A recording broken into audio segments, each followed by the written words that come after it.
According to the Federal Housing Finance Agency, the government's own price index, the single worst performing housing market of any state in the entire country right now is not California, and it is not New York, it is Florida. While home prices across the United States rose about 2% over the past year, Florida's prices fell. It was the most significant price decline of any state in the nation, one of only a small handful of states where values dropped at all, while the rest of the country kept climbing. It was the most significant price decline of any state in the nation, one of only a small handful of states where values dropped at all, while the rest of the country kept climbing. And in the most recent reading, that gap only widened, with Florida's decline deepening to nearly 3% even as the national index kept rising. And it goes deeper than the state line.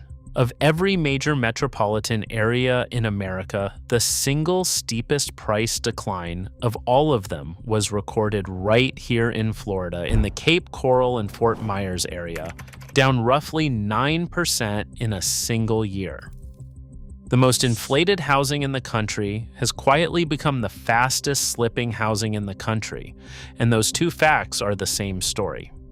But here is what the headlines are not telling you. This did not happen everywhere in Florida at once, and it is not random. There is a very specific reason certain Florida towns are slipping first and slipping hardest, while others barely move at all. It comes down to a single number that tells you exactly how far a town still has to fall. Today, I am going to explain what that number is, why Florida now holds the most overpriced housing in the country, and then I am going to count down the specific towns where the slip is already underway using the latest data from Redfin, Zillow, and the government's own index. Let us begin. So what is the number?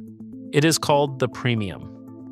For years, economists at Florida Atlantic University and Florida International University, in a closely followed study now known as the Baracha and Johnson Housing Market Ranking, have measured something simple but powerful. They compare what homes in a metro cost today against that same metro's own long-term pricing trend going back decades. The gap between the two is the premium, the amount buyers are paying above what the market has historically supported. And by that measure, Florida has spent the last few years dominating the entire country. At the peak, Florida held a majority of the most overvalued large metros in the nation, and one Florida market, Capecoral, was the single most overvalued housing market in all of America, with buyers paying a premium of around 62% above its own history. Here is why that premium matters so much, and it is the one villain running through this entire video. A premium is not free. It is a debt the market eventually collects.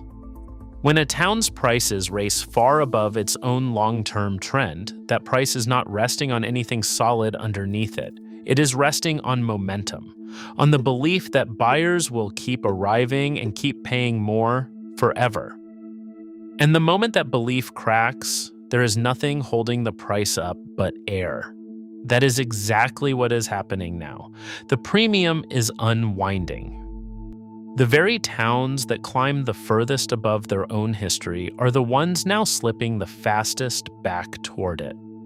And everything else you have heard, blamed for Florida's troubles, the insurance, the condo laws, the slowing migration, none of those is the real villain. They are simply the pin that finally found the bubble. The bubble was the premium all along. Now let us count down the towns where the air is leaking out fastest. You can already see the air leaking out across the whole state. According to Redfin, Florida now carries well over 100,000 active listings. Homes are taking around 84 days to sell, where a year earlier it was closer to 68, and roughly a third of all listings have already cut their price, a figure that climbs past 40% across Southwest Florida. Now let us count down the towns where the air is leaking out fastest. starting from the edges and moving toward the center. Number 11 is the Palm Bay and Melbourne area on the Space Coast. Just a few years ago, this market was actually considered a bargain, one of the more undervalued places in the state. Then the pandemic wave hit, prices surged, and it flipped into one of the most overpriced markets in the country, carrying a premium near 40% above its own history. That swing is the warning. The Space Coast leans on aerospace and defense paychecks, and while those are good jobs, there are simply not enough of them to hold prices this far above the region's own past. Now the premium is easing back, and the buyers who paid at the very top are the ones with the least room underneath them. Palm Bay is the bubble at its outer edge, just beginning to lose air. For the family that bought at the top, the math is uncomfortable. They hold a home priced for a boom in a town whose paychecks were never built to support it, and the premium can only move one way now. Number 10 is the Deltona and Daytona Beach area along the northeast coast and the Interstate 4 corridor. This region absorbed the overflow when Orlando became too expensive, and prices followed the crowd straight up, well past anything the area had ever supported. Now Zillow shows values in the Daytona Beach area already down around 8% over the past year, one of the clearer declines in the state. Deltona and Daytona are what happens when a market inherits a premium it never had the local incomes to justify, and then the momentum quietly reverses. The slip here is not a forecast, it is already on the board. A buyer who paid the peak price in Daytona 2 years ago now watches identical homes list for tens of thousands of dollars less, with nothing to do but wait for the trend to catch back up to what they paid. Number 9 is Lakeland, sitting almost exactly between Tampa and Orlando in the heart of the Interstate 4 corridor. Lakeland was the affordable logistics town, a place where housing was cheap because local wages were modest. Then it caught the overflow from both big cities at once, and prices vaulted to a premium near 40% above its own history. The problem is stark and simple. Local incomes did not climb 40%. Only the prices did. So a buyer today is paying a professional's price in a market that still pays working wages, and that gap is exactly the kind of premium that unwinds when demand cools. Lakeland is affordable and overpriced at the very same time, and only one of those two things is built to last. Number 8 is the Naples and Marco Island area, and this one proves that not even wealth makes a market immune. These are some of the most expensive coastal homes in the state, and yet the luxury towers and villas here now sit for months with visible price cuts. Wealthy owners can afford to hold, but many choose not to, and every listing adds to the supply. When even the top of the market cuts, the premium is unwinding just like everywhere else. Naples is proof that a big enough premium eventually finds every price point, from the starter home to the mansion. Luxury simply slips more slowly and quietly. The mansion does not go into distress, it just sits until the seller accepts that the peak number is gone. If a town you know has already shown up on this list, do me a favor and tap the like button, because it genuinely helps push this in front of other buyers before they overpay at the very top of a market that is already turning. And the towns ahead are where the slip goes from noticeable to undeniable. Number 7 is Lehigh Acres, the vast grid of affordable homes just inland from Fort Myers in Lee County. Lehigh was built and sold for decades as the cheapest way into Southwest Florida, which means it filled up with exactly the buyers who have the least cushion when costs rise. During the boom, its prices ran far past anything the town had ever seen. And now that the insurance and the carrying costs have climbed, the demand for these homes has thinned out precisely where the supply is heaviest. Lehigh Acres is the premium unwinding at the bottom of the ladder, where the fall is felt the hardest and the buyers have the least room to absorb it. And because so many bought with very little down, even a modest slip erases the thin slice of equity they started with, leaving them stuck in a home they cannot easily sell. If a town you know has already shown up on this list, do me a quick favor and tap the like button, because it genuinely helps push this in front of other buyers before they overpay at the very top of a market that is already turning. And the next 6 towns are where the slip goes from noticeable to undeniable. Number 6 is Fort Myers, the older mainland city that shares its metropolitan area, and its slide with Cape Coral right across the river. Fort Myers carries the same heavy premium as the rest of Southwest Florida, and it is now caught in the same reversal, with its condos and older homes sitting far longer than they did at the peak. Redfin data shows homes across this region taking months to sell where they once moved in weeks, with a rising share of listings cutting their price to find any buyer at all. Fort Myers is the quieter half of the Epicenter, and it is slipping right alongside its more famous neighbor. The insurance here is among the heaviest in the state after years of storms, and that carrying cost is exactly the pin pressing on an already overpriced market. Number 5 is Tampa, and this is where the slip becomes impossible to dismiss as a small town problem. According to the closely watched Case-Shiller Index, the Tampa area has now posted 13 straight months of annual price declines, down nearly 4% over the year, the steepest decline of any city in its 20-market national composite. Of the 20 largest housing markets the index tracks across the entire country, the one falling hardest is Tampa. Redfin has also placed Tampa among the metros where sellers are most likely to be cutting their prices. Tampa is not a speculative outpost. It is one of Florida's flagship cities, and when the flagship is the steepest faller in the nation, you know the premium unwinding is statewide, not local. Tampa's decline has been relentless rather than dramatic, a small drop every month for over a year, the exact fingerprint of a premium slowly deflating rather than a market breaking. 13 months in a row is a trend, not a blip. Number 4 is Sarasota, on the southwest Gulf Coast, one of the hottest destinations of the entire boom. Prices here climbed to a premium above 40%, bought largely by people who assumed values would only keep rising. Now the reverse is underway. Redfin shows Sarasota, inventory climbing and days on market lengthening, the unmistakable signature of a market where sellers now outnumber serious buyers. Sarasota shows how the sharpest slip lands on those who bought most recently at the top with the thinnest cushion. Number 3 is Punta Gorda in Charlotte County, which has become one of the clearest warning signs in the whole state. If you have followed the pattern this far, you already understand it better than most buyers walking into an open house this weekend, so stay with me, because the final 3 are the epicenter, the very towns where the most overpriced housing in America is now slipping the hardest of all. Number 3 is Punta Gorda in Charlotte County, which has become one of the clearest warning signs in the whole state.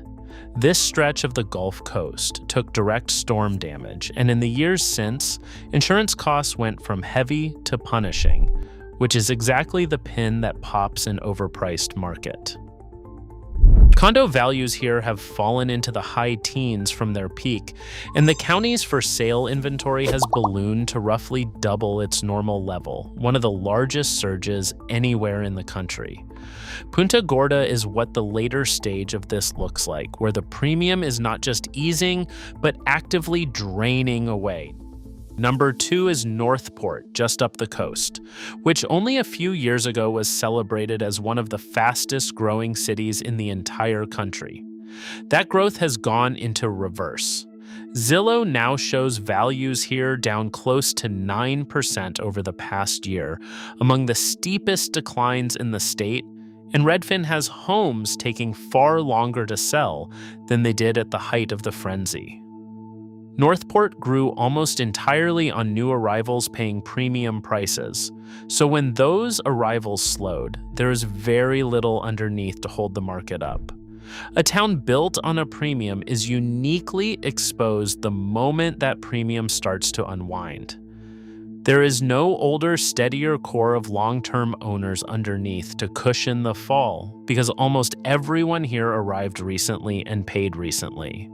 Before I reveal the number one town, the single most overpriced market in America that is now slipping the hardest of all, there is one resource worth knowing about if any of these towns is on your radar.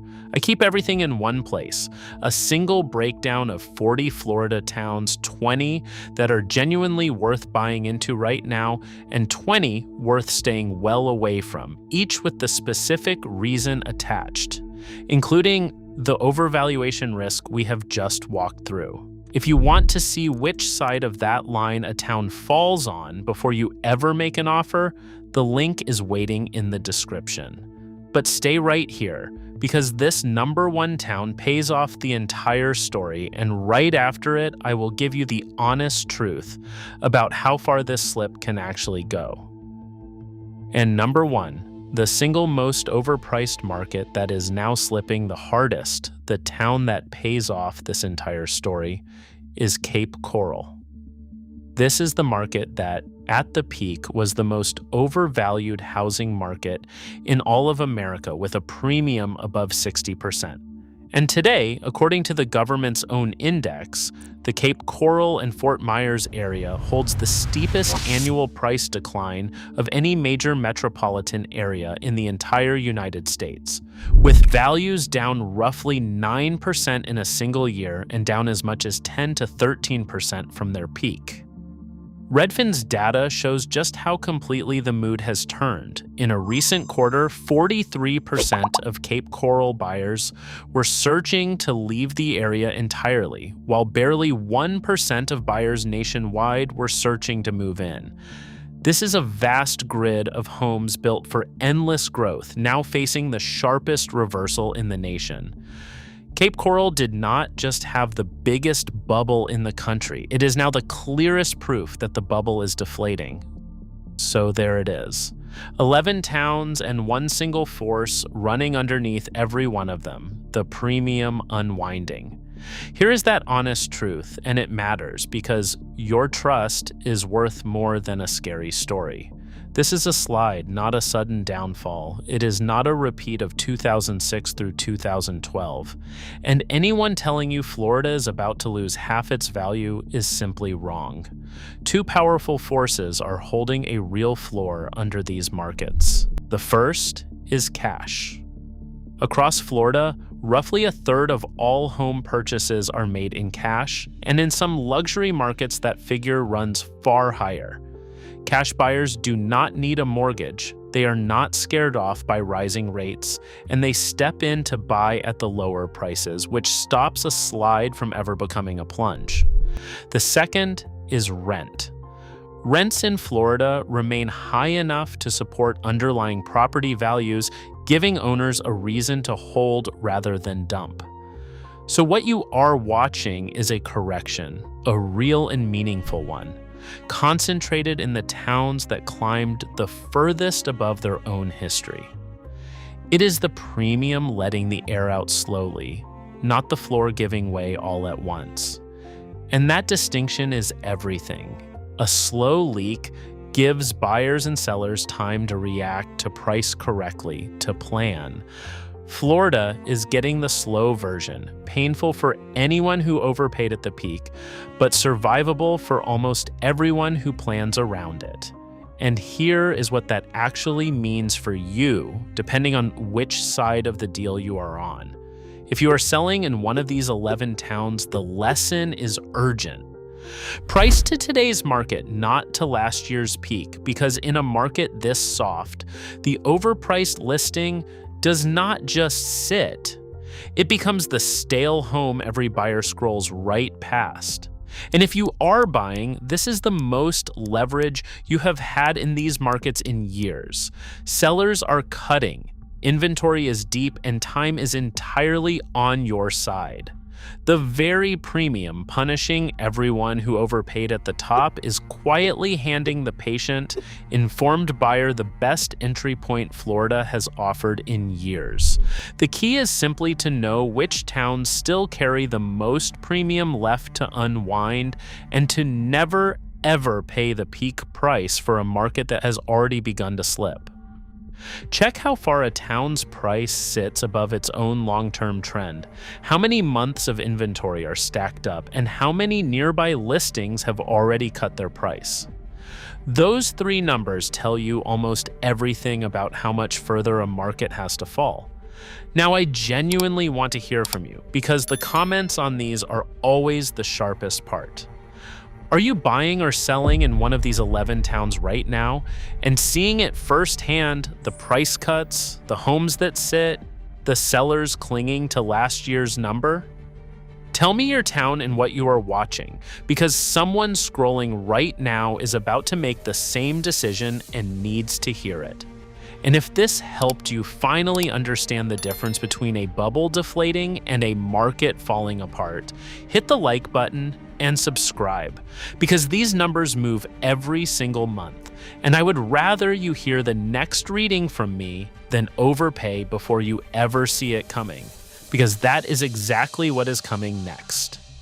There is a second group of Florida towns that quietly lagged during the boom, never ran up the same premium, and now sit below their own long-term trend, the genuinely underpriced places where the math is finally on the buyer's side. So stay with this channel and we will name the Florida towns where you are actually paying less than the home is worth before the crowds arrive.